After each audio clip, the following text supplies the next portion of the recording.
Snyder. Chapter 23. Hide. Matthew Simmons. Virginia. 2018. I moved swiftly through the forest, clutching my rifle. A heavy wind thrashed through the leaves above me, drowning out the distant moans coming from the mangled heap of undead that had fallen down the hillside in my pursuit. I was fortunate to have survived as long as I had in such close proximity to an infected area. However, judging from the last map I'd gotten a look at, the lay of the land was against me, and descending down that slope would mean I'd have to find a place to crawl back up it. I made sure to stay hidden in the forest as I circled the town, hoping with each step that I wouldn't come across or lure more ghouls towards me. But I knew that it was only a matter of time until another group would form, hunting me endlessly until I had nowhere left to run. And as I came across a thinning tree line that looked out over an industrial plant, I decided it was time to stop running and make up my mind about what I was going to do. I kept repeating the same number in my head. Population 15,000. Each and every one of which was now either dead, undead, or about to be one or the other. And while one of the cars that I'd seen on the road before the undead swarmed me appeared as if its passengers were ignorant of what was happening, the other car that had forced me into the forest was already full of infected, maybe even coming from another town. And since I'd been isolated from civilization and buried in the forest for days before, I had no way of knowing exactly how long this had been going on, or, for that matter, how far the infection had spread. If I tried to run, I could very easily come against a wave of evacuees or ghouls flowing out of nearby towns. I could very easily wind up in the middle of nowhere without basic supplies or any idea of where I could go next. However, despite all the horrible possibilities of what running might bring me, the idea of staying put was just as damning, if not worse. Population 15,000. Jesus fucking Christ. My moment of reflection stopped sharply when I heard the sounds of guttural moans coming from behind me. I turned and raised my rifle, looking down the scope to see multiple figures lurking in my direction. But as I swiveled the gun back towards the industrial plant, I noticed what I should have seen when I first arrived, but foolishly hadn't. A generator, humming mildly behind a gated fence, practically a ghoul magnet. And not surprisingly, not far from the generator, a large group of undead began to wander out of the trees, looking right at me. I lowered my rifle and took a deep breath, forcing myself to decide whether or not I wanted to risk running through the clusters of infected, hoping that they wouldn't be able to swarm me, or the industrial plant, a huge building with smokestacks still churning and high-up walkways overlooking the town. A huge building no doubt filled with stairs, ladders, and all kinds of terrain unfit for the living dead. I didn't hesitate any longer. I'd made my decision. I charged down the hill, running at full speed, and leapt onto the grated fence surrounding the building, climbing it and throwing myself over before the ghouls could get close to me. Just inside the gate were a number of barrels and crates on pallets, stacked atop one another, creating multiple pillars that formed paths leading to the back entrance of the plant. I ran down the center aisle, looking from side to side as I moved, but saw no one on the inside of the fence. Then, just before I reached the door, I heard the ghouls that had been following me reach the fence and begin pounding slowly on it, or stumbling up against it to try and find a way around. It would only be a matter of time until they either found a way in or broke their way in. I pushed down hard on the door handle, only to clench my jaw in rage. Locked. I tried again and again, harder than before, but it wouldn't budge. Ghouls were now pouring out of the forest, densely packing around the flimsy grated fence that surrounded the plant, making it impossible for me to do anything but try and find another way into the building. I paced frantically for a moment, eyeing the walls of the plant for an emergency exit or fire escape that I could use to get in, eventually spotting one around the side of the building, at least 15 feet above me and completely out of reach. "Fuck," I screamed, kicking a crate as the sound of hundreds of moaning ghouls grew damn near deafening. There was no way I could get to the fire escape ladder with it still fastened out of reach. And while the idea of shooting at it came to mind, I knew that I was more likely to irreparably damage the lever holding it in place than I would be able to knock it loose. I was trapped. God fucking damn it, I was trapped. I slammed my hands against the wall and forced myself to try and calm down, to think rationally and come up with a solution. There had to be something I could do, something I could use to get up there, but what? I quickly jogged around the yard, looking in between identical rows of crates and barrels, praying to find anything to climb with.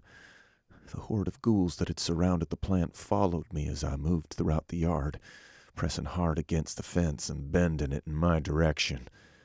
But then, just when I felt like I had no chance left at all, I spotted a forklift parked beside a stack of empty pallets. I ran over to it, coming within arm's reach of the swollen, undead-filled grated fence, and checked to see if the lift was a push start or if it needed a key, releasing a relieved sigh when I found the key was still in the ignition. I sat down, turned it on, and began backing up in the direction of the fire escape. But when I came to a stop and turned my head around to pull forward, I noticed that the place I had moved the forklift from had been right in front of a gate. And once again, like a short-sighted idiot, I had led the ghouls right to the way in, watching in horror as the weight of them pressing against the gate buckled the flimsy latch over and over again. They'd be through any moment, and I would have nowhere to run. I drove the forklift as quickly as I could, managing to maneuver it under the fire escape. Then, as I swiveled around to stand on top of the two metal spikes protruding out of the lift, I heard the latch break and the gate fling open. I quickly shot my arm forward and hit the switch on the dashboard, causing the forks to slowly rise into the air towards the fire escape just as the swarm of ghouls poured around the corner of the building and surrounded the lift. Their arms reached up for me as they moaned longingly to pull me to my grave, just missing my ankles as I was lifted up. The masses of ghouls bumping into the forklift caused it to wobble and sway, shaking me in midair and almost knocking me down. I slapped my palm firmly against the cold metal of the fire escape ladder and pulled myself up, climbing quickly until I reached a stretch of walkway. My heart was practically beaten out of my chest as I hoisted myself onto sturdy ground again. I rested my back against the wall and closed my eyes, having barely escaped with my life. But once more, I was marooned in the center of a sea of undead with no safe destination in sight and nothing but the meager supplies that I had left in my bag. The walkway I was on extended from the fire escape along the side of the building. The door closest to it was locked and clearly hadn't been used for a very long time. I looked down the length of the path and quickly moved towards the other end, hoping to find a way in. I glanced down through the metal grating under my feet as I moved, watching as the swirling mass of undead took each step along with me, waiting for me to fall into their arms. I soon came to the next door along the walkway and stopped to try and pull it open. Locked again. I pounded my hand against the door in frustration and screamed for any kind of luck or fortune. But I knew fate wouldn't listen. The only two ways into the building from where I stood were dead ends, and the only way back down was into the arms of the undead. I leaned against the cold metal railing and looked out over the horizon of the town I had intended to call home. On the town that was supposed to give me a fresh start and wipe away everything I'd done. It was a beautiful day. Sunlight poured through the cracks in the clouds, illuminating the decimated buildings and streets before me.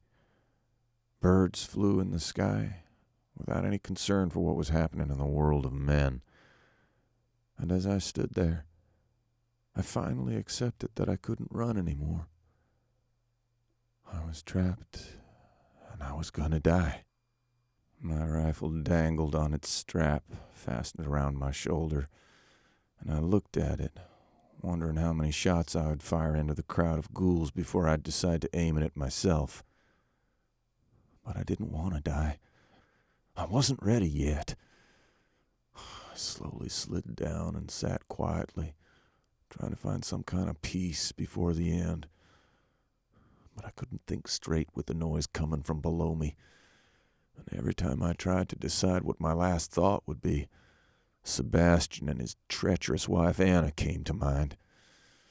So instead, I tried to think of the first girl I'd slept with. I tried to think of the ones I'd let get to know me, or the ones I actually felt something for.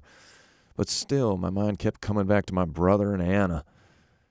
What had happened between us and how, maybe, if we'd been better people, we might be together now. I sucked in a breath and stopped myself from thinking anymore, practically on the verge of tears. Then, as I looked out over the nearby town once more, I noticed two things. The first was the sound of crackling noises coming from above me. Windows that overlooked the walkway I was on were slowly being smashed open from the inside by the undead who had heard my screams of frustration. But the second thing that I noticed was a length of rubber-coated power cables that ran from underneath the midsection of the walkway I was on to the town not a quarter of a mile away from me. And whether I liked it or not, those cables were the only shot in hell I had of surviving another day. Suddenly, shards of glass rained down on my shoulders as the windows above me burst, and a few clumsy undead fell down beside me, some crashing onto the walkway while others spilled over the railing, falling on top of those below. I shot to my feet and sprinted down the walkway towards the section above the cables.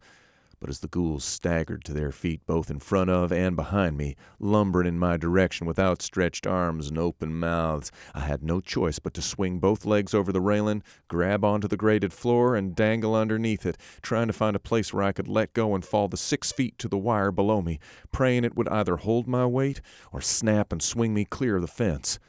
The undead above me leaned down and clawed at my fingers, clutching to the metal grating, lowering their salivating mouths to try and bite them off.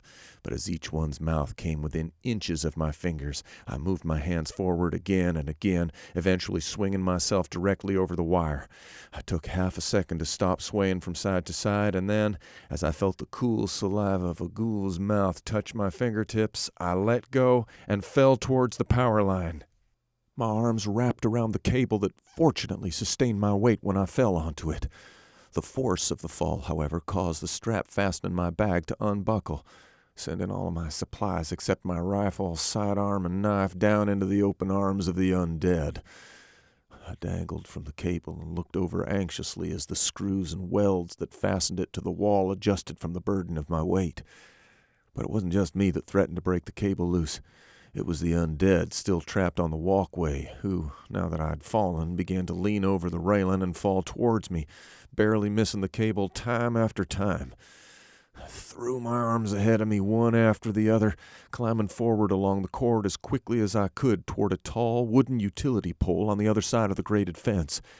But just as I crossed over that fence, I felt the cable buckle from the impact of a ghoul falling directly onto it, causing it to break free of the wall and send me swinging forward like Tarzan.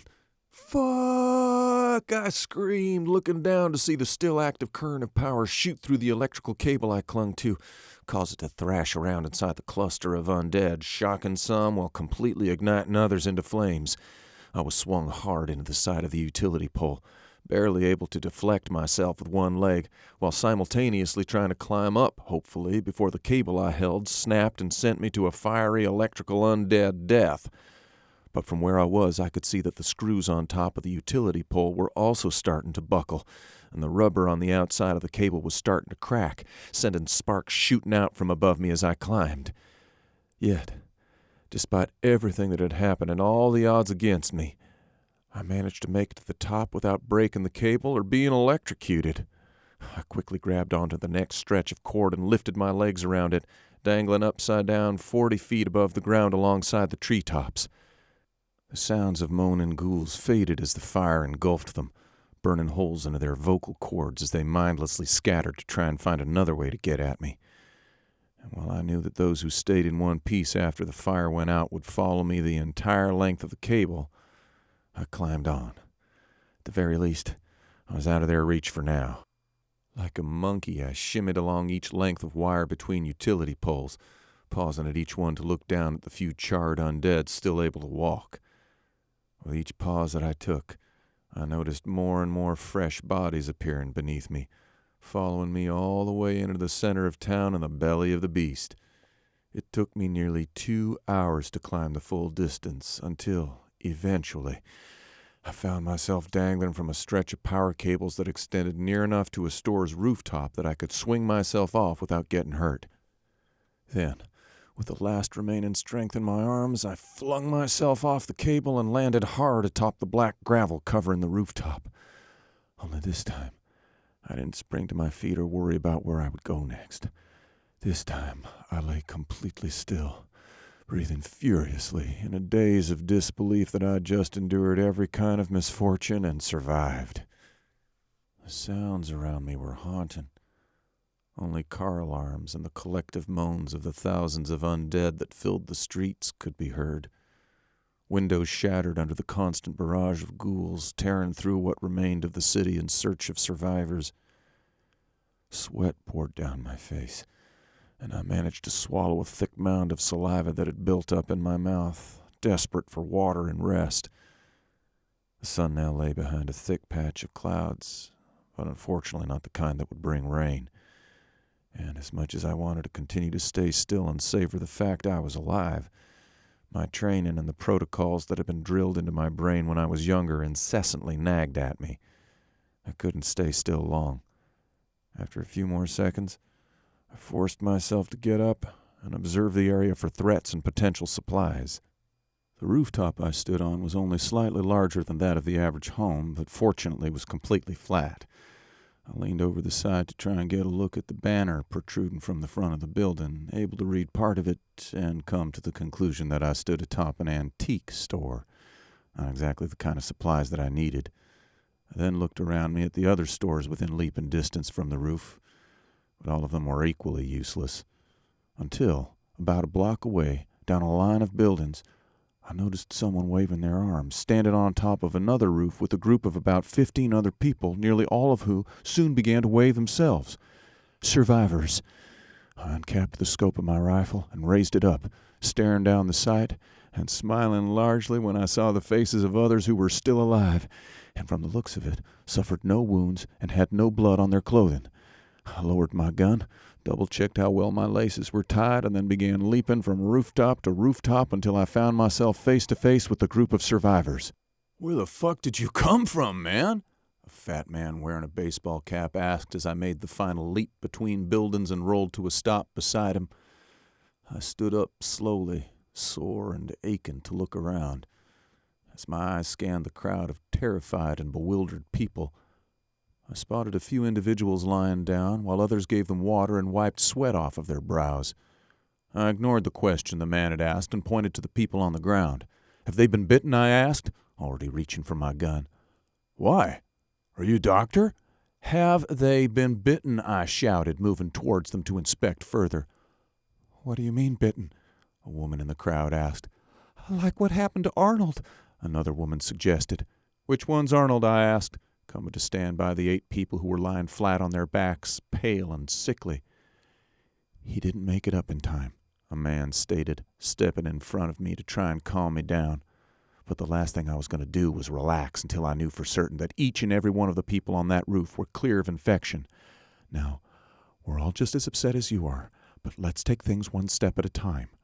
Are you a doctor?" "Yes," I lied, giving any excuse I could to get close to the sick people lying on the ground. "Now get out of my damn way."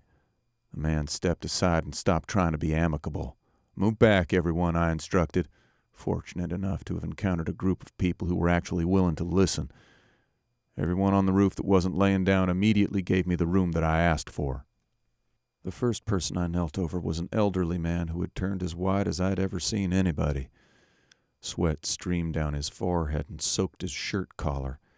His eyes rolled around in his head, and his hands remained pressed firmly against his stomach. He appeared to be in pain and on the verge of death.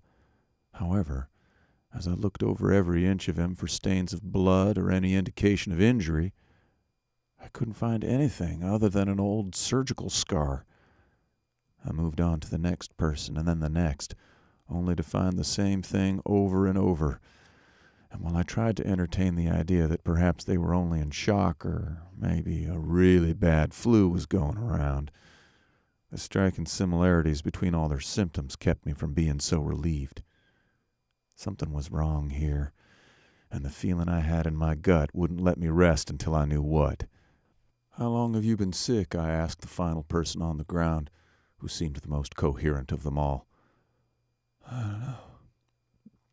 A few hours. Hours? Yeah. 4 maybe. Fuck, I snapped, rising to my feet and walking towards the group of people on the other side of the roof, unable to understand what in the hell was happening. Because once solanum, the virus responsible for creating the undead, enters the bloodstream, it takes only a matter of minutes or less to reach the brain and stop the heart. But these people all claimed to have been sick for hours, and not even one of them had a single injury. It didn't make any sense. "I think it'll be okay?" a crying woman asked, clutching a finely knit sweater around her shoulders. "I don't know," I replied, moving towards the edge of the building to look out over the sea of undead that moaned below us. Other people in the crowd did so also, seemingly as confounded as I was. What in the hell happened here? "It just went crazy," the fat man wearing the baseball cap replied, as a woman beside him began yelling to a friend of hers that she recognized in the swarm of ghouls below, hoping for some kind of response or reason for all the madness. "She can't hear you," I stated, stepping past the fat man towards the increasingly hysterical woman. "Yes, she can," the woman screamed, refusing to listen to what I'd said. She continued to yell, too confused and distraught to do anything but panic. "Doc, what the hell's going on?" someone else asked. "I don't know." "Everyone just lost their damn minds, started trying to grab me, and now they're all just moaning like animals. It doesn't make any sense." "It's the rapture, you damn fool," another person chimed in, suggesting the only thing they could think of that would cause people to behave like this. "This is what our sins have brought us." "It's a disease," I stated, drawing the attention of a few people, but for the most part I was drowned out by the crowds. "What kind of disease?" the fat man asked. "The worst kind," I stated, just after which a piercing scream came from the other side of the rooftop. I pushed myself off the short ledge I had leaned against and pivoted my view to see that the pale, elderly man was now standing and had snared the woman wearing the finely knit sweater, his eyes empty and his mouth open as he pulled her towards him, sinking his teeth into her hand. The crowd of people released horrified gasps, and I rushed forward, slamming the butt of my rifle into the old man's face and knocking him free of the woman. But as I lifted the rifle again and again, trying to crack the freshly formed ghoul's skull open before he could take another victim, the fat man wearing the hat tackled me and brought me crashing to the ground. "What the hell are you doing?" I screamed, squirming to try and break free of the unmovable weight on top of me. "You were gonna kill him," the fat man answered, trying to keep me pinned and remove the gun from my hand. Then, out of the corner of my eye, I spotted another one of the sick people start to rise to their feet alongside the bloodied but still animated elderly man. "We have to kill him. He's one of them now," I screamed, pointing to the man as he wandered towards the bewildered and terrified crowd of people. "Look! Look!" The fat man turned to see what I was pointing at, and the crowd tried to shove the old man away, but once again he was able to take hold of someone and pull them towards him, accompanied now by another ghoul that just moments before was still only ill and incapacitated. The crowd began to panic, and I turned to see yet another ghoul rise from the stretch of sickly people. And just when the fat man began to stand up to let me free, the crowd shifted and knocked him back on top of me, spinning my rifle out of reach. A moment's confusion saw a few people's feet smack me on the head as some of the people in the crowd foolishly tried to beat the undead away, unaware of the fact that not only couldn't they feel, they weren't even alive. I could barely see, and I could no longer tell who was infected or which pair of cluttered legs belonged to whom. I felt a squirt of blood smack me in my face. I shut my eyes, furiously rubbing it off with my shirt sleeve. But once I opened my eyes again, I found that the elderly man was standing right in front of me, blood dripping from his open mouth. I knelt down and dove forward, grabbed a hold of my rifle, and decided that I'd outstayed my welcome. And while the direction that I'd come from was now filled with panicked, confused, and infected people, the other direction was nothing but a 10-story office building made entirely of shimmering reflective glass, keeping me from seeing what was inside or what I was going to land on when I tried to jump inside. I shot to my feet and swung my elbows to the sides, knocking someone out of the way as I sprinted towards the ledge of the rooftop, jumping off and firing a single round into one of the reflective windows of the office building before I turned my shoulder towards it and smashed through. My head landed hard against the side of a desk, and I could feel the shards of glass from the window cut into me, opening all kinds of wounds that could be contaminated by the traces of infected blood still on my face.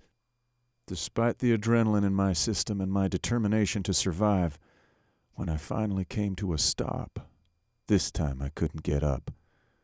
A 6-inch shard of glass stuck out of my leg, and I could feel another piece lodged somewhere inside of my neck. I raised my hand to the wound to see it stained with blood, and then pulled it away as my vision began to blur. But just before I passed out, I was able to decipher figures in the room, people who were infected or not, but there was no way to tell, and nothing I could do about it. My head dropped, and I passed out.